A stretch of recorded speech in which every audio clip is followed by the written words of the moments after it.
Hello students, कैसे हैं आप? आई होप सब बहुत बढ़िया होंगे। मैं भी बहुत बढ़िया हूं बच्चों लास्ट क्लास में हम लोगों ने सीखा था कि कैसे हम सुपर प्रॉफिट मेथड से गुडविल को कैलकुलेट करते हैं, और हमने सीखा था कि सुपर प्रॉफिट्स को कैसे कंप्यूट करते हैं। हमने ये सीखा था कि कैपिटल एम्प्लॉयड के बेस पे सुपर प्रॉफिट्स को किस तरीके से कैलकुलेट किया जाता है। इसका मतलब हमने ये भी सीखा था कि कैपिटल एम्प्लॉयड को कैसे कंप्यूट किया जाता है। तो बस अब उसी टॉपिक को आगे बढ़ाते हुए हम इसके कुछ क्वेश्चन प्रैक्टिस करने वाले हैं, और फिर उसके बाद इसी क्लास के अंदर हम कोशिश करेंगे कि कैपिटलाइजेशन मेथड को भी स्टार्ट किया जाए। तो चलो बच्चों, स्टार्ट करते हैं अपनी आज की क्लास। तो लास्ट क्लास में की तरह इस बार भी हमारे पास में क्वेश्चन है इलिस्ट्रेशन नंबर 16। इलिस्ट्रेशन नंबर 16 आप लोगों के सामने आपकी बुक के अंदर दिया हुआ है। कितना? 3.19 पेज पे। अब 3.19 पेज पे जो हमारे पास में इलिस्ट्रेशन दी हुई है उसमें क्या लिखा हुआ है देखिएगा। On 1st April 2018, on 1st April 2018, a firm had assets of rupees 3 lakh including cash 5,000 rupees। ठीक है, यानी कि स्ट्रेट अवे हमें क्या बताया जा रहा है, शायद हमसे कैपिटल एम्प्लॉयड को कंप्यूट कराने की कोई ऐसा इशारा हमारी तरफ किया जा रहा है, शायद उनको ऐसी जरूरत हो क्वेश्चन के अंदर। खैर, यानी कि आप अगर आपको एसेट दिया हुआ होता है तो आप समझ जाइएगा कि शायद ये कैपिटल एम्प्लॉयड हमसे कंप्यूट कराना चाहते हैं। देखते हैं आगे। The partners capital account showed a balance of rupees 2 lakh and reserves constituted the rest.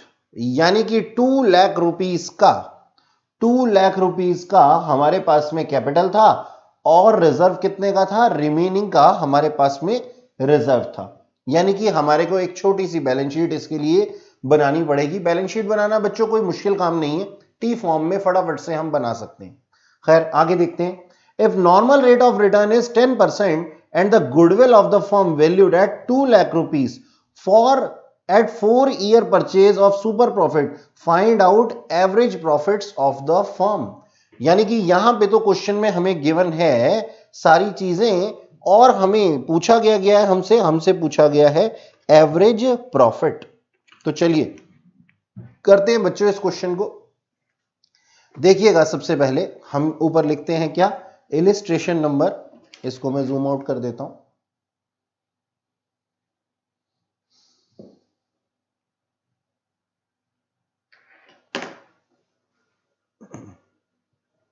हाँ जी, ऊपर आप लिखिए illustration number 16, page number 3.19। Question के अंदर हमें एवरेज प्रॉफिट्स कंप्यूट करने के लिए कहा गया है। ठीक है, अच्छा, अब आप मुझे एक बात बताइएगा कि हमारी जो गुडविल है उसका फॉर्मूला क्या होता है, उसका फॉर्मेट क्या होता है। देखिएगा जरा, हम क्या कहते हैं, हम एक सबसे पहले हमारी रिक्वायरमेंट क्या है बच्चों, टी फॉर्म में एक छोटी सी बैलेंस शीट ऐसे ही बिना किसी स्केल की हेल्प के मैंने बना ली है। मैंने ऊपर इसको नाम दे दिया क्या, बैलेंस शीट। ओके, ठीक है। अब बैलेंस शीट के अंदर हमारे को गिवन क्या है, पार्टनर्स कैपिटल। पार्टनर्स की कैपिटल कितनी है, 2 लाख रुपीस, मैंने लिख दिया। और रिमेनिंग के रिजर्व्स हैं, रिमेनिंग के रिजर्व्स हैं, ये जानने के लिए हमारे को एसेट साइड बनाना होगा, जिसमें कि हमने कैश लिख दिया कितना, 5,000 रुपीस, और अदर एसेट्स लिख दिए 2,95,000 के। ऐसा हमने क्यों किया, क्योंकि क्वेश्चन के अंदर देखो बच्चों हमारे को गिवन है ना कि हमारे टोटल एसेट्स कितने के थे, 3 लाख रुपीस के थे। तो मैंने क्या किया, 3 लाख में से 5,000 तो कैश को मान लिया, और रिमेनिंग का लिखा ही हुआ है क्वेश्चन के अंदर अदर एसेट्स हैं। इसका मतलब अदर एसेट्स 2,95,000 के रहे होंगे। ऑल्दो बैलेंस शीट के अंदर कभी भी बैलेंसिंग फिगर नहीं आती, लेकिन अब भाई हमारे क्वेश्चन की यही रिक्वायरमेंट है। खैर, अगर एसेट साइड का टोटल 3 लाख है तो लायबिलिटी साइड का भी टोटल 3 लाख ही होगा। हाँ जी सर, तो रिमेनिंग जो हमारे रिजर्व्स हैं वो 1 लाख रुपीस के रहे होंगे। ठीक है, 1 लाख रुपीस के रहे होंगे। तो यहां पे बैलेंसिंग फिगर इधर की तरफ आ जाएगी, मतलब दो बैलेंसिंग फिगर नहीं है यहां पे। ये क्या है, ये वाली जो बैलेंसिंग फिगर है इस 3 लाख की वजह से आई है, और सिमिलरली हमने इसको 3 लाख को यहां पुट कर दिया है, तो यहां से ये बैलेंसिंग फिगर आ गई है। तो हमने जान लिया कि हमारे रिजर्व्स कितने के हैं, 1 लाख के हैं, और अदर एसेट्स 2,95,000 के हैं। लेकिन क्वेश्चन हमें ये नहीं कहना चाहता था, क्वेश्चन हमें कुछ और कहना चाहता है। चलो देखते हैं हमसे एवरेज प्रॉफिट किस तरीके से कंप्यूट होंगे। आप एक बात बताइए बच्चों कि हमारी गुडविल की एक इक्वेशन होती है, हम गुडविल कैसे निकालते हैं सुपर प्रॉफिट्स के अंदर? तो हम निकालते हैं हमारे जितने भी सुपर प्रॉफिट्स दिए हुए होते हैं उसको हम मल्टीप्लाई कर देते हैं किससे, नंबर ऑफ ईयर्स परचेज से, है ना? यही सिखाया था ना मैंने आप लोगों को। हां जी सर। तो गुडविल की जगह मैं कितना लिख देता हूं, 2 लाख रुपीस। क्वेश्चन में गिवन ही है कि goodwill of the firm valued at 2 lakh rupees, और नंबर ऑफ ईयर परचेज की जगह पे मैं लिख देता हूं 4, जो कि क्वेश्चन में गिवन है। तो अब मेरे पास में ये जो अमाउंट सुपर प्रॉफिट्स का था ये निकल करके आ जाएगा। तो देयरफॉर माय सुपर प्रॉफिट्स कितने हो जाएंगे मेरे, हो जाएंगे 2 लाख डिवाइडेड बाय 4, हम वहां ले जाएंगे इसको, तो डिवाइड हो जाएगा मल्टीप्लाइन का साइन। हां सर इतना तो हमें मालूम ही है। तो ये अमाउंट आ जाएगा बच्चों कितना, 50,000 रुपीस। यानी कि हमने पता कर लिया कि हमारे सुपर प्रॉफिट्स कितने के हैं, 50,000 रुपीस के हैं, लेकिन हमें तो एवरेज प्रॉफिट्स निकालने हैं। अच्छा चलिए, हमने एक चीज तो निकाल ली, ये हमारी एक इक्वेशन थी जिसको कि हमने सॉल्व कर लिया। मैं यहां लिख देता हूं इक्वेशन। हमारी पहली रिक्वायरमेंट जो थी सुपर प्रॉफिट्स की वो पूरी हो गई है, ऑल्दो क्वेश्चन में ऐसा नहीं बोला हुआ बच्चों, लेकिन बावजूद उसके हमारे को नॉर्मल एवरेज प्रॉफिट्स अगर निकालने हैं तो सुपर प्रॉफिट्स चाहिए ही होंगे। दूसरी रिक्वायरमेंट जो है हमारी वो है नॉर्मल प्रॉफिट्स की। ठीक है सर, नॉर्मल प्रॉफिट्स कैसे निकल करके आते हैं, कैपिटल एम्प्लॉयड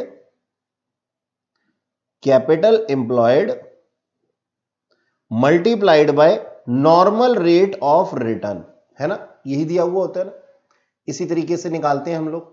ठीक है, नॉर्मल रेट ऑफ रिटर्न। अब क्वेश्चन के अंदर गिवन है कि नॉर्मल रेट ऑफ रिटर्न कितना है बच्चों, 10% है। ठीक है, capital employed, we have to calculate capital employed. अब देखो कैपिटल एम्प्लॉयड अगर हमें निकालनी है तो सिंपल सी बात है, हम लायबिलिटी साइड से भी निकाल सकते हैं और एसेट साइड से भी निकाल सकते हैं। अब देखो यहां पे कैसे कैपिटल एम्प्लॉयड निकलेगी, partner capital plus reserves are capital employed, है ना? इस क्वेश्चन के अंदर ना ही तो कोई फिक्टिशियस एसेट दिया हुआ है तो हम डिडक्ट नहीं कर सकते। तो यहां पे मेरी कैपिटल एम्प्लॉयड कितनी है बच्चों, मेरी कैपिटल एम्प्लॉयड है 2 lakh plus 1 lakh, reserves and capital. तो 3 लाख रुपीस का हमारे पास में जो 10% आता है, तो हमारे नॉर्मल प्रॉफिट्स कितने हो जाते हैं बच्चों, 30,000 रुपीस। 30,000 रुपीस। ओके, ठीक है सर। अब देखो एक और चीज है, एक और हमारे पास में एक और बात हमारे को मालूम है इक्वेशन के वे में, जो आप लोगों को भी बहुत अच्छे से मालूम है। सुपर प्रॉफिट्स कैसे निकाले जाते हैं सर? सुपर प्रॉफिट्स निकाले जाते हैं average profits minus normal profits, है ना? Super profits are average profits minus normal profits. अब हमने क्वेश्चन के अंदर अभी अभी सुपर प्रॉफिट्स निकाल लिए हैं, कितने, 50,000। तो मैं सुपर प्रॉफिट्स की जगह क्या लिख देता हूं, 50,000। एवरेज प्रॉफिट्स हमें क्वेश्चन में नहीं दिए हुए, ठीक है जी, वही तो हमें फाइंड आउट करने हैं। और नॉर्मल प्रॉफिट्स हमारे पास में हैं, हमने निकाल लिए 30,000 रुपीस के। तो अब अगर मैं इस इक्वेशन को सॉल्व कर देता हूं, अगर मैं इस तरीके से इसको सॉल्व कर देता हूं, तो मेरे एवरेज प्रॉफिट निकल करके नहीं आ जाएंगे क्या? Yes sir. तो मेरे एवरेज प्रॉफिट्स किस तरीके से निकल करके आ जाएंगे, एवरेज प्रॉफिट्स 50,000 प्लस 30,000। ये अगर उधर चला जाएगा तो क्या हो जाएगा, माइनस का प्लस हो जाएगा। ओके सर, तो मेरे एवरेज प्रॉफिट्स कितने हैं, 80,000 रुपीज की, जो कि मेरी पूरी टोटल रिक्वायरमेंट थी मेरे क्वेश्चन के अंदर। तो देखा बच्चों आपने कि यहां पे हमें एवरेज प्रॉफिट निकालने के लिए 3 स्टेप में काम करना पड़ा। सबसे पहले तो हमने क्या, सुपर प्रॉफिट्स निकाले, नॉर्मल प्रॉफिट्स निकाले, और फिर उसके बाद में अपने एवरेज प्रॉफिट्स एक इक्वेशन के हिसाब से अपने आप निकल करके आ गए। इसी तरीके से हम करेंगे बच्चों आगे भी क्वेश्चन। अगला क्वेश्चन जो हमें करना है बच्चों, वो करना है इलिस्ट्रेशन नंबर 18, जो कि आपकी पेज नंबर बुक में पेज नंबर 3.20 पे गिवन है। ठीक है सर, 3.20 पे हमारी जो इलिस्ट्रेशन नंबर 18 है वो कुछ इस तरीके की है। आप लोगों के सामने भी होनी चाहिए बुक। जी हाँ,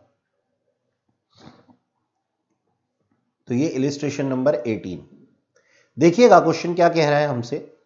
क्वेश्चन कह रहा है capital employed and valuation of goodwill when trade investments are given. जैसा कि ट्रेड इन्वेस्टमेंट हमारे को क्वेश्चन में अगर गिवन हो, याद है आप लोगों को, मैंने आप लोगों को बताया था कि इन्वेस्टमेंट्स जो होती हैं 2 तरीके की होती हैं।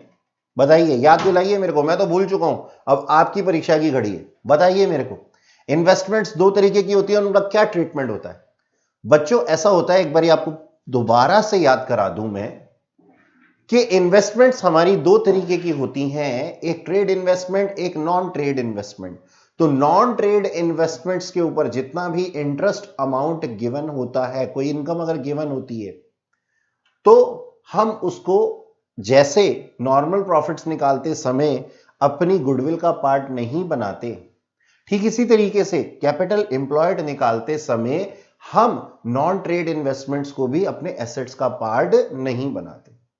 ओके, और हम ये बताना चाहते हैं, आप लोगों को याद दिला देना चाहते हैं कि अगर आप लायबिलिटी साइड अप्रोच भी फॉलो कर रहे हैं तो आपको एक चीज हमेशा याद रखनी है कि सारे के सारे फिक्टिशियस एसेट्स और गुडविल को भी आपको वहां से डिडक्ट कर देना है।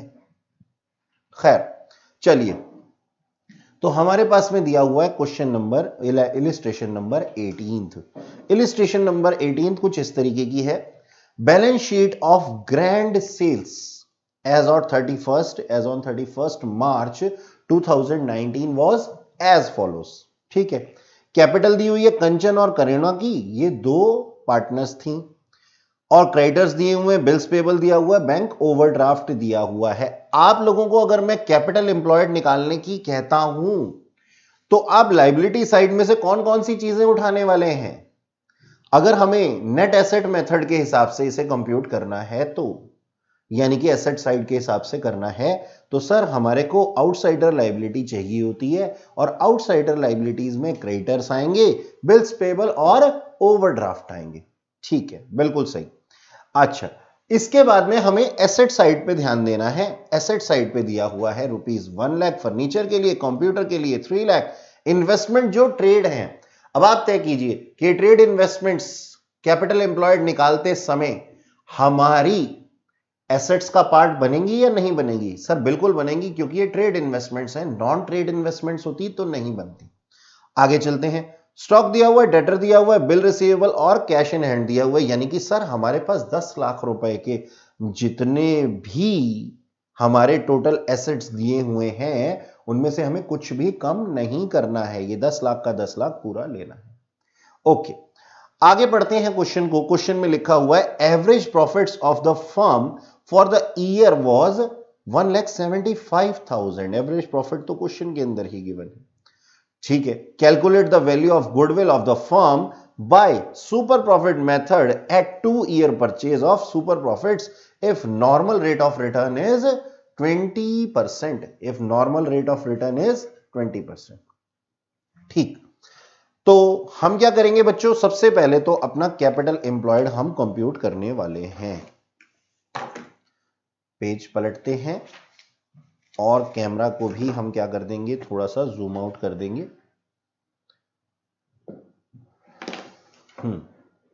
हाँ जी, तो हमारी जो रिक्वायरमेंट है उसके हिसाब से हमें वर्किंग नोट भी बनाने हैं, लेकिन हमारी शुरुआत जो है पहले वर्किंग नोट से ही होगी।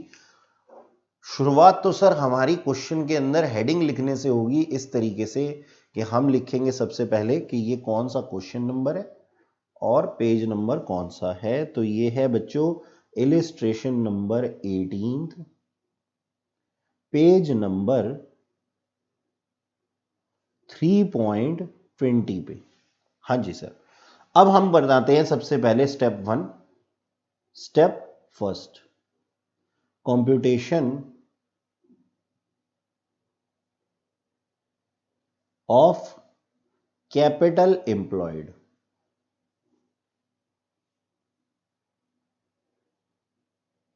ठीक है, हमने क्या कंप्यूट करना है? कंप्यूट करना है कैपिटल एम्प्लॉयड। अच्छा जी, और हम कौन सी अप्रोच फॉलो कर रहे हैं? जैसा भी आप करना चाहें बच्चों, चाहे आप लायबिलिटी साइड अप्रोच फॉलो करना चाहें, चाहे आप एसेट साइड अप्रोच फॉलो करना चाहें। मेरा जो फेवरेट है एसेट साइड अप्रोच है, तो मैं वही फॉलो करने वाला हूं। तो मैंने लिख दिया asset side approach. Asset, total assets कितने हैं मेरे पास में? मेरे टोटल एसेट्स हैं 10 लाख रुपीस के। ठीक है, अच्छा, अब इसमें से मेरी आउटसाइडर लाइबिलिटी लेस होने वाली है, आउटसाइडर लाइबिलिटीज डिडक्ट होने वाली। और जैसा कि मैं क्वेश्चन में चेक कर पा रहा हूं, तो क्रेडिटर, बिल्स पेबल और बैंक ओवरड्राफ्ट मेरी आउटसाइडर लाइबिलिटीज हैं। तो ये आउटसाइडर लाइबिलिटी मेरे हैं जो वो हैं 2,50,000 के। साथ ही मेरे पास में 50,000 के बिल्स पेबल गिवन है, और साथ ही मेरे पास में बैंक ओवरड्राफ्ट जो कि 2 लाख रुपए का है वो भी गिवन है। इन तीनों की अगर मैं टोटलिंग करता हूं तो 3 + 2 5 लाख रुपीस की मेरी आउटसाइडर लाइबिलिटीज हैं, जिसको कि डिडक्ट करने पे मेरी कैपिटल एम्प्लॉयड आ जाती है बच्चों 5 लाख रुपीस की। तो मेरी कैपिटल एम्प्लॉयड है 5 लाख। ठीक, अच्छा जी, अब मेरा नॉर्मल प्रॉफिट्स मुझे कैलकुलेट करने हैं। तो मेरे नॉर्मल प्रॉफिट्स किस तरीके से निकलते हैं? नॉर्मल प्रॉफिट्स,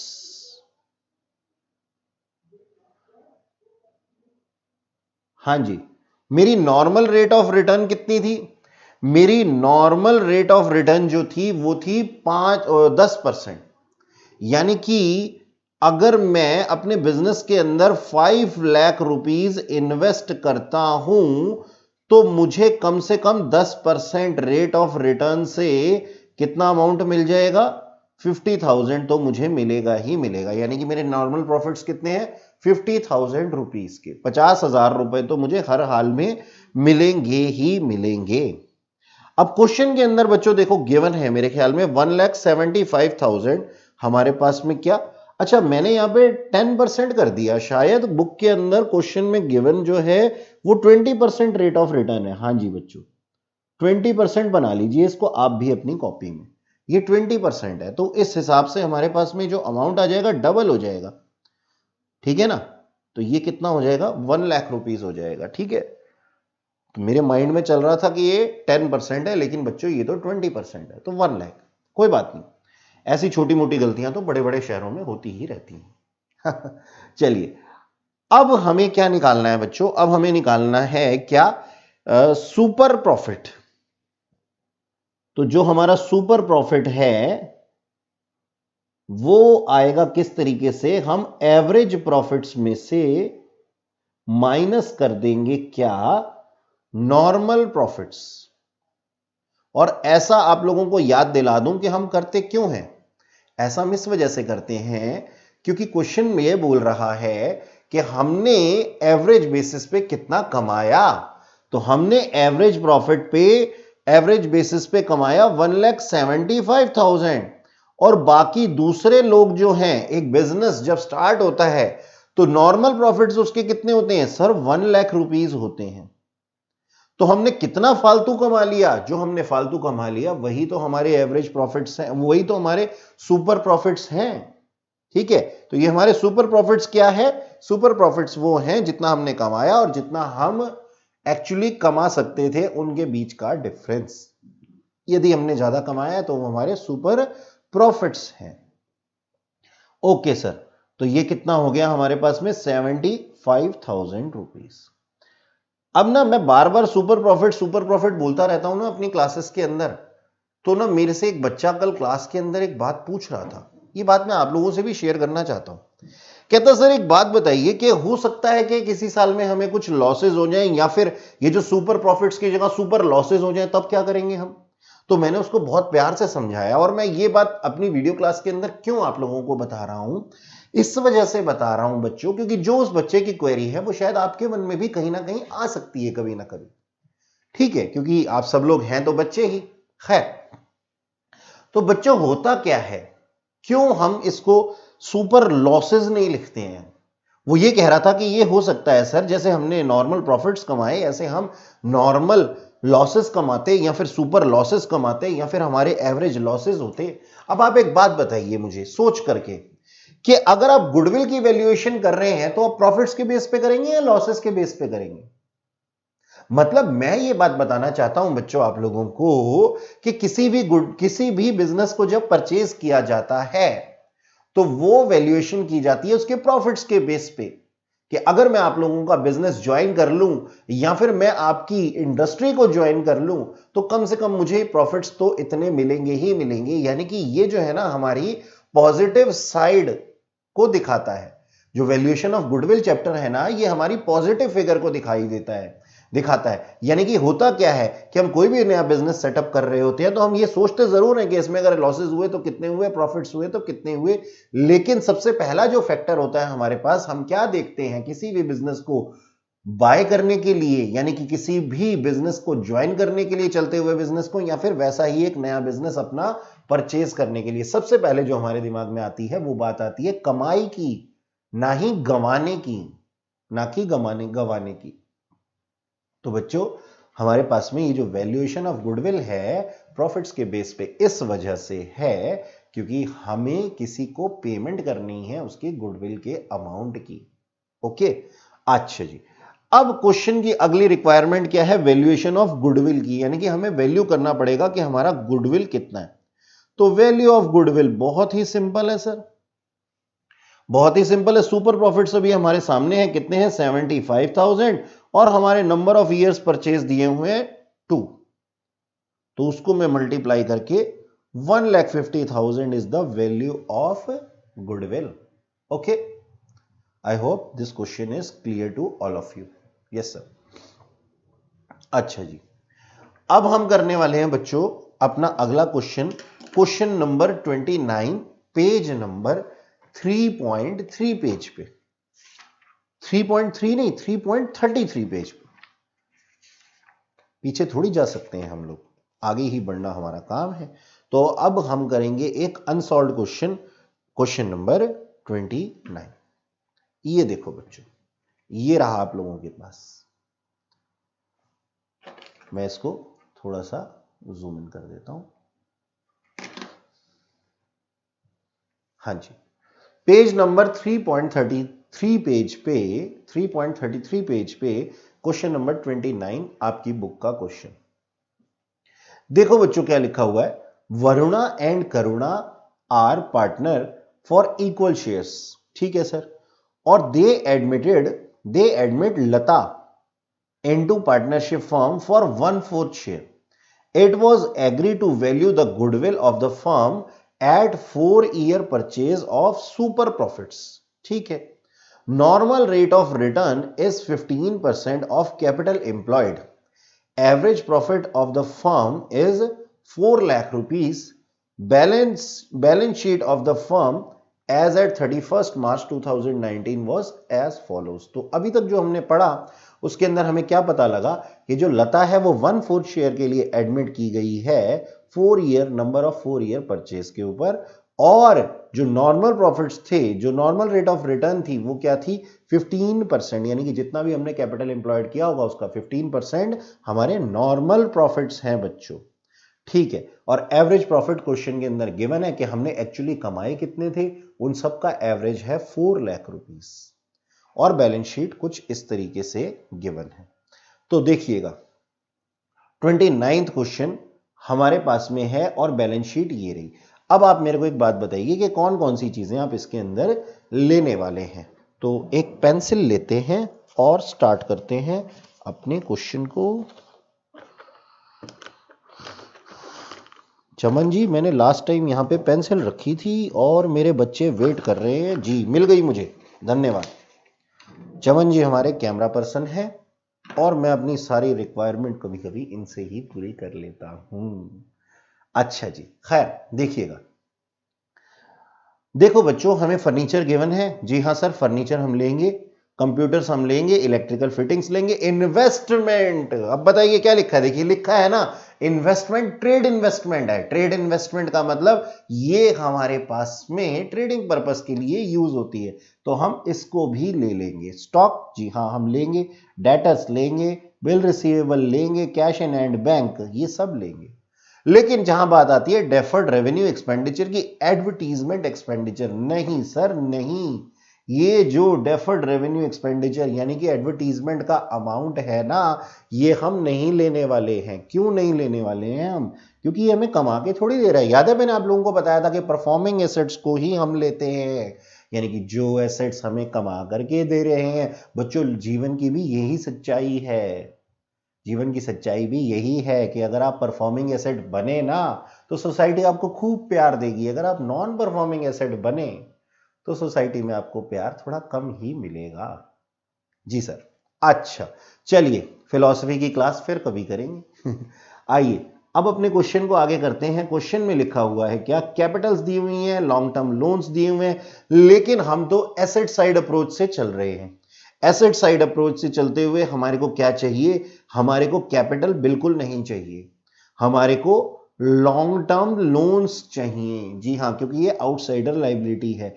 क्रेडिटर्स चाहिए, आउटस्टैंडिंग एक्सपेंसेस चाहिए और एडवांसेस फ्रॉम कस्टमर चाहिए।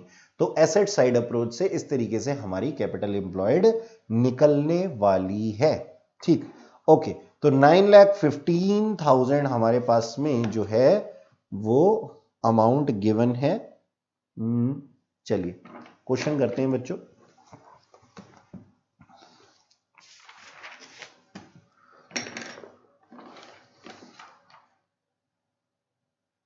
जूम आउट करके थोड़ा इसको जरा ठीक कर लिया जाए।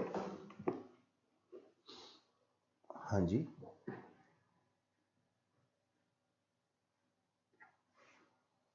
हाँ जी। तो बुक आप लोगों के पास सामने ही रहनी चाहिए बच्चों। आप ऊपर सबसे पहले हेडिंग डालेंगे क्या, क्वेश्चन नंबर 29। ये अनसॉल्व्ड क्वेश्चन है, याद रखिएगा। और ये दिया हुआ है पेज नंबर 3.33 पे। ओके, हमें करना क्या है, हमें करना है sir computation of capital employed. Computation of capital employed, ठीक है जी। फॉर द पर्पस, अब यहां थोड़ा मैं ज्यादा लिखने वाला हूं आप लोगों को सिखाने के लिए। For the purpose of computing, for the purpose of computing normal profits. हां जी, कैपिटल एम्प्लॉयड हम निकाल रहे हैं, लेकिन कैपिटल एम्प्लॉयड निकालने की हमें जरूरत क्यों है, इस वजह से क्योंकि हमें नॉर्मल प्रॉफिट्स के अंदर उसका यूज करना है, सिंपल। अच्छा जी, चलो बुक आप सब लोगों के पास में है तो हम करते हैं जी कैपिटल एम्प्लॉयड में टोटल एसेट्स। बताइए आप मेरे को कितने के हैं सर। टोटल एसेट्स जो हैं वो है 19,50,000 के, और इसमें से हम माइनस कर देने वाले हैं क्या, एडवर्टीजमेंट सस्पेंस। कितने का था ये बच्चों, ये 50,000 रुपीज का था। तो मेरे टोटल परफॉर्मिंग एसेट्स जो हैं वो कितने आ गए, 19 लाख रुपीस के आ गए। और मेरे पास आउटसाइडर लाइबिलिटी में देखो क्या लिखा हुआ है, 5,50,000 दिया हुआ है, क्रेडिटर्स दिए हुए हैं, नहीं 5,50,000 मेरा लॉन्ग टर्म लोन का दिया हुआ है, 2 लाख रुपीस के मेरे क्रेडिटर्स दिए हुए हैं, आउटस्टैंडिंग एक्सपेंसेस जो हैं वो 50,000 दिए हुए हैं, और एडवांस फ्रॉम कस्टमर है बच्चों। यहां पे देखो क्या लिखा हुआ है, एडवांस फ्रॉम कस्टमर। देखो मैंने आप लोगों को क्या बोला था कि हमने है ना क्या आउटसाइडर लाइबिलिटी को लेना है। आउटसाइडर लाइबिलिटी का मतलब यहां पे अब एक चीज फालतू दी हुई है, देखो क्या दिया हुआ है यहां पे, एडवांसेस फ्रॉम कस्टमर। मैं आप लोगों को दिखाना चाहता हूं इसको, मैं आप लोगों को जरा इसको दिखाना चाहता हूं। देखो क्या लिखा हुआ है, एडवांसेस फ्रॉम कस्टमर, और मैंने अभी थोड़ी देर पहले इसके ऊपर टिक लगा दिया था। लेकिन बच्चों एक बात बताओ, ये जो एडवांस हमने लिए हैं उनसे, कस्टमर्स से, इसके लिए हमारे को क्या देना पड़ेगा, उनको अपनी सर्विसेज देनी पड़ेंगी। तो ये हमारी लाइबिलिटी तो है, लेकिन हमें इनको कैश में पे नहीं करना पड़ेगा, ठीक है जी। तो बाकियों को देखो हमने क्या करना है, हमने लॉन्ग टर्म लोन्स जो हैं उनको हमने पे ऑफ करना है, जिससे पैसा लिया उसको देना पड़ेगा, क्रेडिटर्स को पैसा देना पड़ेगा, आउटस्टैंडिंग एक्सपेंसेस जो है वो भी देने पड़ेंगे। तो ये जो एडवांसेस है इसके लिए हमारे को या तो माल सप्लाई करना पड़ेगा या फिर सर्विसेज देनी पड़ेंगी। तो ये जो हमारे एडवांसेस हैं, क्या ये हमारी आउटसाइडर लायबिलिटी है या नहीं है, हम इसको क्या मान के काम करें बताइए आप मेरे को। थोड़ी देर पहले मैंने इसके ऊपर टिक लगाया था और मैंने फिर उस टिक को रब भी कर दिया। तो बच्चों यहां पे क्या होता है कि कुछ लोग ये कहते हैं कि ये हमारी कैश की लायबिलिटी तो है नहीं, तो हमें उसको कैश में तो पे करना नहीं है, तो रिमेनिंग हम क्या करेंगे, इसको हम क्यों लें। कुछ जगहों पे ऐसा मैंने सुना है, इस वजह से मैं आप लोगों से ये पॉइंट जो है वो डिस्कस करना चाहता हूं। तो बच्चों इसके बारे में जो हमारा डिसीजन है ना, जो हमारे ये एडवांसेस हैं, चाहे हमारी गुड्स सप्लाई हो या चाहे हमारी सर्विसेज सप्लाई हो, कुछ भी काम हो हमारा, लेकिन हमें क्वेश्चन के अंदर जो हमें मेथड सिखाए गए हैं उसके अंदर क्या बोला गया है कि सर ये हमारी परफॉर्मिंग लायबिलिटी है, यानी कि वी हैव टू पे इट वेदर इन कैश और वेदर इन काइंड, ठीक है। ऑल्दो मैंने पहली बार में इसके ऊपर टिक लगा दिया था, लेकिन मैं चाह रहा था कि मैं आपसे इसको डिस्कस करूं, तो डिस्कस करने के लिए ही मैंने यहां लिखने से पहले आप लोगों से कुछ बातचीत करनी सही समझी। तो खैर आउटसाइडर लायबिलिटी को हम इस तरीके से लिखेंगे, आउटसाइडर लायबिलिटी देखिएगा 5,50,000, 2 लाख रुपीस और 50,000 और 1,50,000, ये चारों की चारों जो है हमारी डिडक्ट हो जाने वाली हैं यहां से। इन चारों का जो टोटल आ जाता है वो आ जाता है, ये तो हो गया 6 लाख, 6, 7 और 8, 950, ठीक है जी। तो यहां से मैं 9,50,000 जो है वो डिडक्ट कर देने वाला हूं आउटसाइडर लायबिलिटी के नाम से। तो 19 लाख में से अगर 9,50,000 चला जाता है तो रिमेनिंग क्या बचता है, कैपिटल एम्प्लॉयड कितना, 9,50,000 ही, ठीक है सर।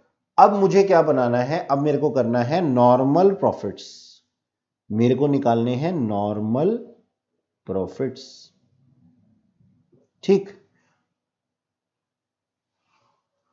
देखिएगा बच्चों, हमारी normal rate of return question के अंदर गिवन थी, वो थी हमारे पास 15%, है ना, 15% की नॉर्मल रेट ऑफ रिटर्न थी जो कि कैपिटल एम्प्लॉयड। तो इसका मतलब क्या होता है कि 9,50,000 को अगर मैं इन्वेस्ट करता हूं किसी बिजनेस में, तो एज पर current rate of return, normal rate of return, मेरे पास में कितना पैसा आ जाएगा, मेरे पास में आ जाएगा 1,42,500 रुपीस एक साल के अंदर रिटर्न है ये हमारी।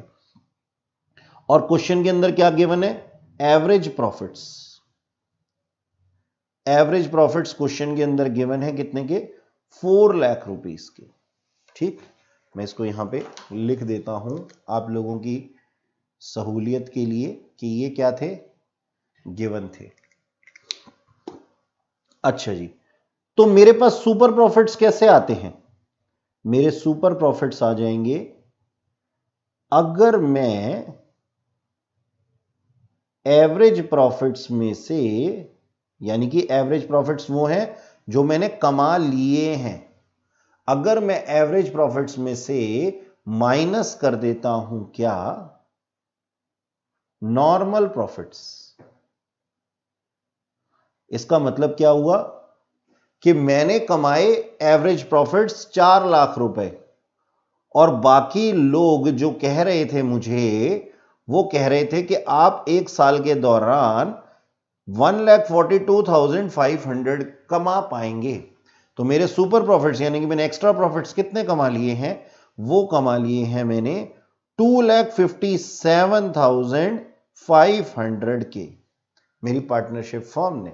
ओके, अब जो पर्सन को हम एडमिट कर रहे हैं उसको हम क्या कहते हैं कि हमारी गुडविल कितनी है, नंबर ऑफ ईयर परचेज कितने दिए हुए थे क्वेश्चन के अंदर बच्चों, 4 दिए हुए थे। तो मैं क्या कहता हूं कि मेरी गुडविल जो है वो कुछ इस तरीके से निकल करके आएगी, 2,57,500 को मैं नंबर ऑफ ईयर परचेज से यानी कि 4 ईयर से अगर मल्टीप्लाई कर दूं तो 10,30,000 रुपीज का मेरे पास में मेरी गुडविल निकल करके आ जाएगी। ठीक है ना। तो इस तरीके से हम क्या करते हैं, अपने इस क्वेश्चन को पूरा कर लिया हम लोगों ने। ठीक है बच्चों, अब देखो मैं आप लोगों को, ऑल्दो ये हमारा जो क्या नाम है टॉपिक था वो पूरा हो चुका है, फिर भी मैं आप लोगों को चाहूंगा कि आप होमवर्क के अंदर कौन सा क्वेश्चन करेंगे। जो होमवर्क है ना आपका, हालांकि ये क्लास अभी खत्म नहीं हो रही है, लेकिन फिर भी मैं आप लोगों को होमवर्क दे रहा हूं। आपका जो होमवर्क है वो है क्वेश्चन नंबर, इलिस्ट्रेशन नंबर 17 और क्वेश्चन नंबर 28। ठीक, ये आप लोगों का होमवर्क है। अच्छा जी, अब हमें क्या करना है, अब हमें क्या सीखना है। हमने क्या सीख लिया, हमने सुपर प्रॉफिट मेथड को सीख लिया। ठीक, हमारा जो नेक्स्ट टॉपिक है बच्चों वो क्या है, कैपिटलाइजेशन मेथड। अब ये कैपिटलाइजेशन मेथड क्या होता है, जरा समझते हैं हम इस बात को कि कैपिटलाइजेशन मेथड क्या होता है। ऐसा होता है बच्चों कि हमारे पास में नॉर्मल रेट ऑफ रिटर्न हमें जो गिवन होती है, normal rate of return given होती है कि हमने इतना पैसा जो है इन्वेस्ट किया तो हमें रिटर्न कितना आया, तो बस उसी से हम क्या निकाल लेते हैं, कैपिटलाइजेशन वैल्यू निकाल लेते हैं। खैर चलिए इस चीज को आगे समझेंगे, थोड़ा सा अब इस चीज के ऊपर हम ध्यान देते हैं थोड़ा लिखने पे कि हमारा जो कैपिटलाइजेशन मेथड होता है वो किस तरीके से बनाया जाता है। एसी को ऑन कर दीजिए। तो कैपिटलाइजेशन मेथड,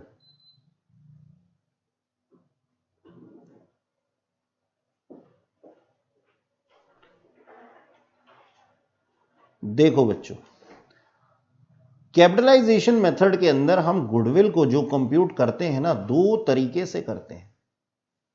देखिएगा, सबसे पहले कैपिटलाइजेशन ऑफ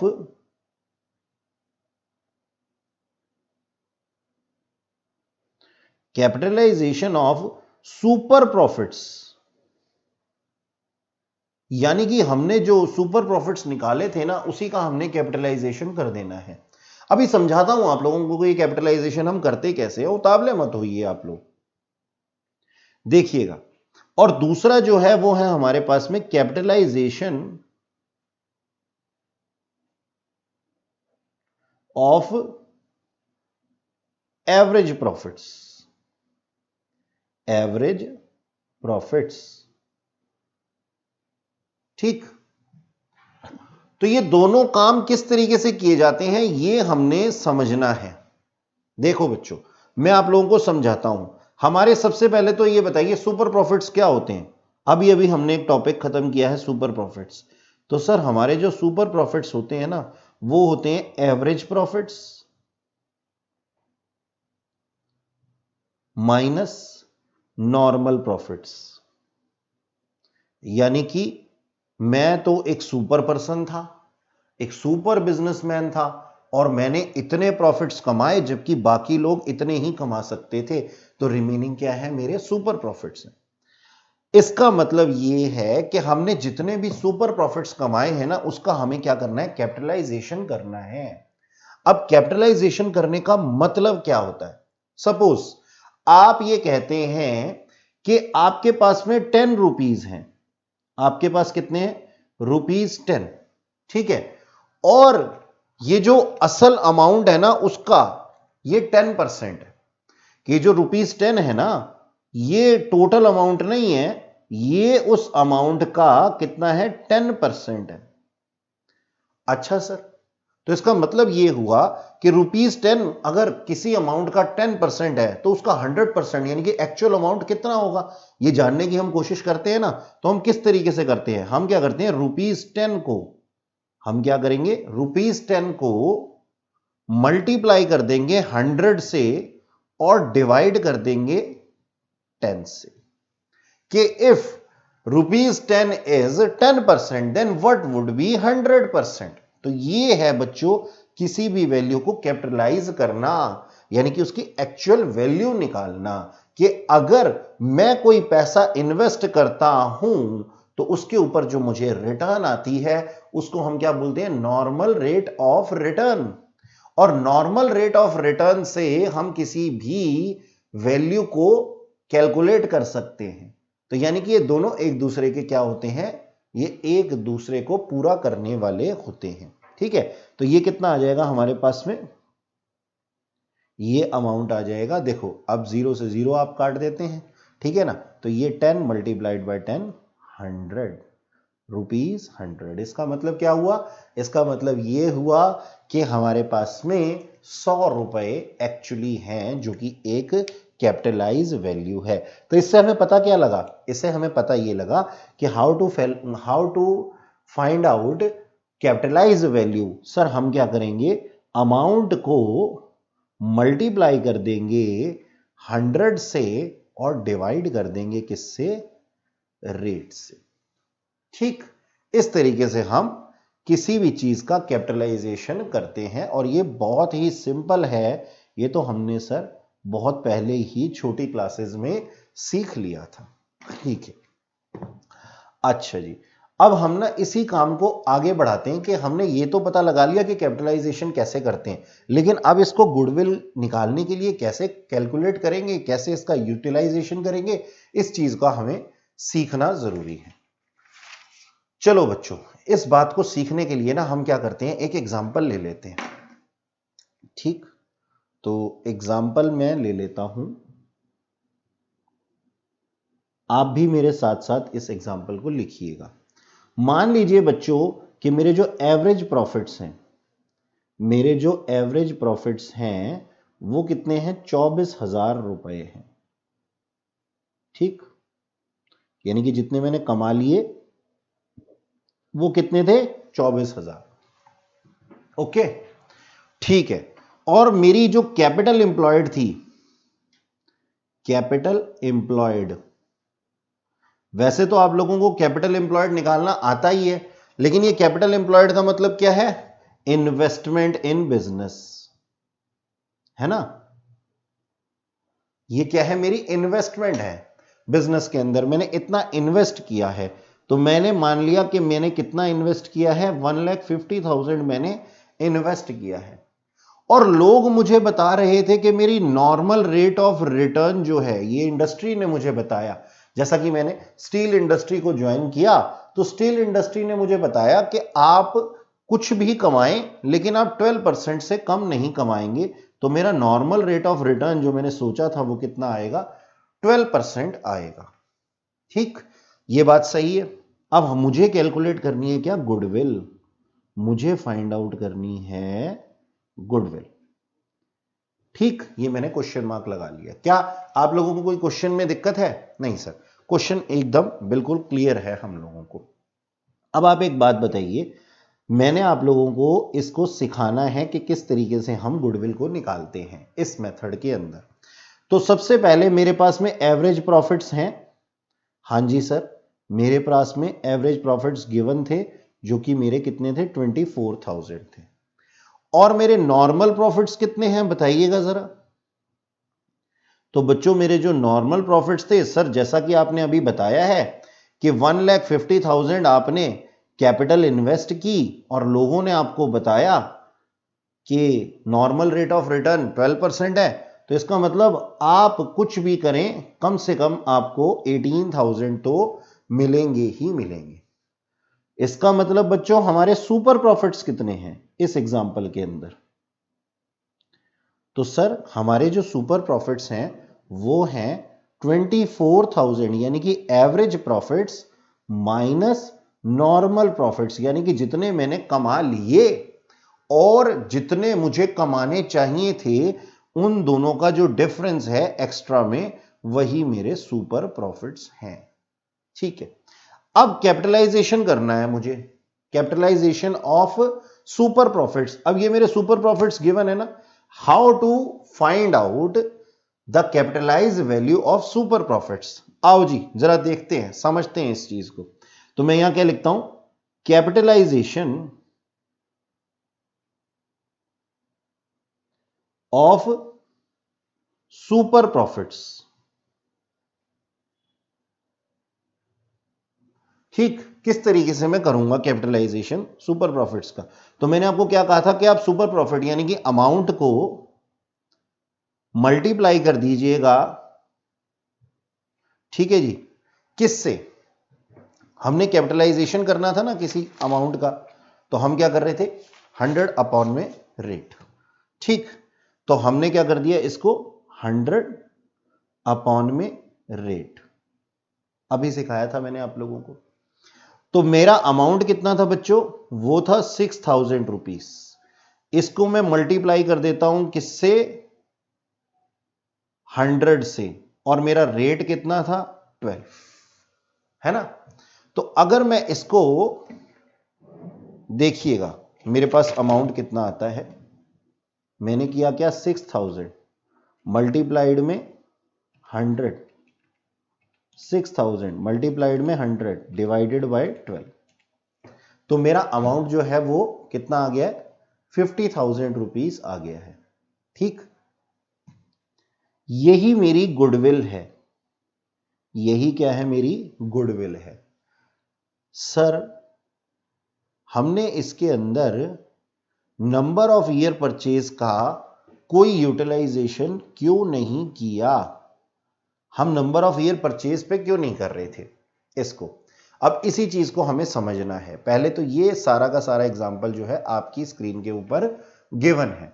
ठीक, अब बच्चों मैं ना इसके पीछे का आप लोगों को ना लॉजिक समझाने वाला हूं। पहले आप लोगों ने ये तो समझ लिया होगा कि किस तरीके से हम इसको निकालते हैं। सिंपल सी बात है कि हमें जो मार्क्स मिलेंगे ना, वो मार्क्स किस तरीके से मिलेंगे, वो मार्क्स इस तरीके से मिलेंगे कि हमें ना ये कॉपी में करके दिखाना पड़ेगा बस। लेकिन सर अंदर से ना हमारे को ना सेटिस्फेक्शन नहीं होती कि हमने ये कर तो दिया, लेकिन ये क्यों कर दिया, इसका मतलब क्या है? कोई हमसे पूछे तो इसका मतलब तो समझाइए। हाँ बच्चों, असल में आप लोगों का ये मोटिव हो या ना हो, मेरा ये मोटिव हमेशा से रहता है कि कोई भी चीज अगर आप लोगों को मालूम पड़ रही है तो उसका डेप्थ नॉलेज आप लोगों के पास होनी चाहिए। यानी कि आप लोगों को ये पता होना चाहिए कि अगर ये ऐसा हो रहा है तो क्यों हो रहा है। हमने तो निकाल दिया क्या, हमने इससे इसे कैलकुलेट करके क्या निकाल दिया, कैपिटलाइजेशन वैल्यू निकाल ली, और उससे हमने क्या मान लिया, उसे हमने गुडविल मान लिया। तो इसका एग्जैक्ट मतलब क्या है, इस पूरे प्रोसेस का क्या मतलब है, ये लॉजिक मैं आप लोगों को समझाता हूं। इसके लिए मुझे क्या करना पड़ेगा, नेक्स्ट पेज लेना पड़ेगा। देखिएगा बच्चों, ये क्या है मेरा लॉजिक, कैसा हुआ तो क्यों हुआ। ठीक, हां जी सर। देखो बच्चों, अगर मैं ये कहता हूं कि if I want to earn ₹12,000, मैं यहां लिखता हूं इस चीज को, if I want to earn, wants to earn ₹12,000, मैं 12,000 रुपए कमाना चाहता हूं, तो मुझे कैपिटल रिक्वायरमेंट कितनी होगी मेरी, बताइएगा। मेरी कैपिटल रिक्वायरमेंट कुछ इस तरीके से होगी, यह है मेरी कैपिटल रिक्वायरमेंट। हां जी, जैसा कि क्वेश्चन के अंदर गिवन था कि नॉर्मल रेट ऑफ रिटर्न कितना है, नॉर्मल रेट ऑफ रिटर्न जो है वो था मेरे क्वेश्चन के अंदर 12%, है ना। तो अगर मैं 12,000 रुपए कमाना चाहता हूं तो मुझे कैपिटल की रिक्वायरमेंट कितनी है, कितना मेरे को कैपिटल इन्वेस्ट करना पड़ेगा। सिंपल सी बात है सर, हम इसका क्या कर लेंगे, 100% जान लेंगे कि if I want to earn 12,000 rupees as normal rate of return that is 12%, तो हमें रिक्वायरमेंट कितनी है कैपिटल की, कितने पैसे मुझे लगाने पड़ेंगे। सर मुझे जो है कम से कम 1 लाख रुपया लगाना पड़ेगा, क्योंकि बिजनेस की जो उसूल है, बिजनेस की जो रीत है, बिजनेस के जो फंक्शनिंग है, उसमें बिजनेस क्या बताता है, बिजनेस बताता है कि सर आप 12% तो कमा ही पाएंगे। तो अगर मैं 1,000 रुपया लगा दूं तो मैं जितनी मेरी अर्निंग की चाह है, इच्छा है, उतना मैं कमा सकता हूं। ठीक है सर, अगर मान लो मैं कमाना चाहता हूं, if I want to earn ₹18,000 तो मेरी कैपिटल रिक्वायरमेंट कितनी होगी। सर उसी फॉर्मूले के हिसाब से मैं क्या कर दूंगा, इसको देखो इस तरीके से निकालते हैं कि मेरी कैपिटल रिक्वायरमेंट कितनी होगी। तो मैं क्या कर दूंगा, 18,000 को मैं क्या कर दूंगा 100 से मल्टीप्लाई और डिवाइड कर दूंगा 12 से। तो इसका मतलब मुझे 1,50,000 क्या करने पड़ेंगे, इन्वेस्ट करने पड़ेंगे। ये है हमारा कैपिटलाइजेशन, है ना। कि अगर 18,000 रुपए किसी अमाउंट का 12% है तो उसका 100% कितना होगा, तो वो होगा कितना, 1,50,000। कम से कम मुझे 1,50,000 तो इन्वेस्ट करने ही पड़ेंगे। अच्छा सर, अगर मैं अर्न करना चाहता हूं कितने, ₹24,000, तो उसी तरीके से मैं निकाल सकता हूं कि मुझे कितनी कैपिटल रिक्वायरमेंट है सर, 2 लाख रुपीस की कैपिटल की रिक्वायरमेंट है। ठीक ठीक है जी। अब एक बात बताओ, प्रीवियस एग्जांपल के अंदर, इन प्रीवियस एग्जांपल, ऐसा हम लिख देते हैं आप लोगों की कॉपी के लिए। पता है मैं ये चीजें क्यों लिख देता हूं, ऑल्दो समझाते समय ये चीजें लिखने की जरूरत नहीं है मुझे, लेकिन मैं इस वजह से आप लोगों को के सामने लिख देता हूं क्योंकि जब हम अपनी कॉपी चेक करते हैं ना, पुरानी कॉपी, तो हमें ये नहीं समझ में आता कि ये था तो आया था तो किस तरीके से आया था। इसलिए मैं ऐसा लिख देता हूं कि जैसा कि आप लोगों को लगे कि हम इसको, ये कॉपी अपने आप बोलनी चाहिए और आप भी इसको कॉपी को बोलने पे मजबूर कीजिए। इसलिए सब कुछ इसमें लिख दिया कीजिए कि हमने क्या फाइंड आउट किया, उस टाइम हमारे दिमाग में क्या चल रहा था। ठीक है जी, तो चलते हैं आगे कि मेरे प्रीवियस एग्जांपल के अंदर मेरे एवरेज प्रॉफिट्स कितने थे। मेरे एवरेज प्रॉफिट्स थे सर 24,000 थे ना। अभी दिखाऊं आप लोगों को, देखो ये देखो क्वेश्चन के अंदर हमारे एवरेज प्रॉफिट्स जो थे वो गिवन थे कितने के, 24,000 के। ये मैंने क्वेश्चन में गिवन था, है ना। ठीक है सर, अब एक बात बताओ कि एवरेज प्रॉफिट मेरे कितने थे, 24,000 थे, है ना। इसका मतलब अगर मैं 24,000 के प्रॉफिट्स अर्न करना चाहता था तो मेरी कैपिटल कितनी इन्वेस्ट होनी चाहिए थी, 2 लाख रुपीस। मेरे पिछले क्वेश्चन के अंदर, पिछले एग्जाम्पल के अंदर क्या मेरी कैपिटल एम्प्लॉयड 2 लाख रुपीस थी? नहीं सर, हमारी कैपिटल एम्प्लॉयड यानी कि हमने कैपिटल तो इन्वेस्ट की थी कितनी, 1,50,000। तो ये कैसे हो गया, ये कैसे हो गया सर कि रिक्वायरमेंट तो थी 24,000 कमाने के लिए, कितनी, 2 लाख की, और हमने कमा लिए कितने, 24,000। ठीक है जी, और उसके लिए हमने कैपिटल कितनी इन्वेस्ट की, 1,50,000। तो अब सोच करके देखो डिफरेंस जो है, यानी कि मेरे को कैपिटल इन्वेस्ट की रिक्वायरमेंट कितनी थी, to earn average profits I required 2 lakh as capital. है कि नहीं है बच्चों? हां जी सर। मैं रिक्वायर कितना करता था 2 lakh, but same amount that is 24,000 earned by me